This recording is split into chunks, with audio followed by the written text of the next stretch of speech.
Air আছে আপোনালোকে চাওক, গোৱালপাৰাৰ পৰা আগে হৈ লক্ষীপুৰ যোৱা ৰাস্তাতে আছে, তাতে হাতী ওলাইছে। হাতীবিলাক আপোনালোকে চাওক, বহুতকেইটা হাতী ওলাইছে, 7-8টামান হাতী ওলাইছে। আপোনালোকে দেখক, তাতে বাচ্চা আছে সৰু সৰু।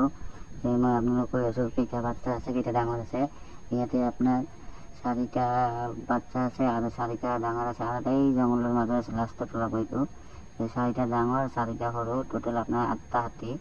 এইটো আমাৰ গোৱালপাৰা পৰা লক্ষীপুৰ যোৱা ৰাস্তাত তুলিছে তাতে, কিন্তু আপোনাৰ আগিয়া হৈ গোৱালপাৰাৰ পৰা আগিয়া হৈ লক্ষীপুৰ যায় এইটো ৰাস্তাতে হাতী ওলায়।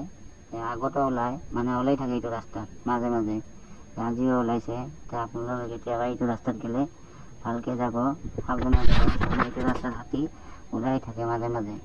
আপোনালোকে দেখক হাতীবিলাক, হাতীবিলাক ৰাস্তাৰ এইপাৰৰ পৰা সেইপাৰ হৈ এনেকৈ গৈ আছে, ৰাস্তাতে বঢ়িয়াকৈ যাই আছে। ইয়াতে বাচ্চা আছে, সৰু একদম সৰু আছে 2টা, তাৰোপৰি অলপ ডাঙৰ আছে 2টা, আৰু 4টা একদম ডাঙৰ মা নেকি এইবিলাক আছে। টোটেল আপোনাৰ 8টা আছে, 4টা বাচ্চা আৰু 4টা ডাঙৰ হাতী। দেখক আপোনালোকে।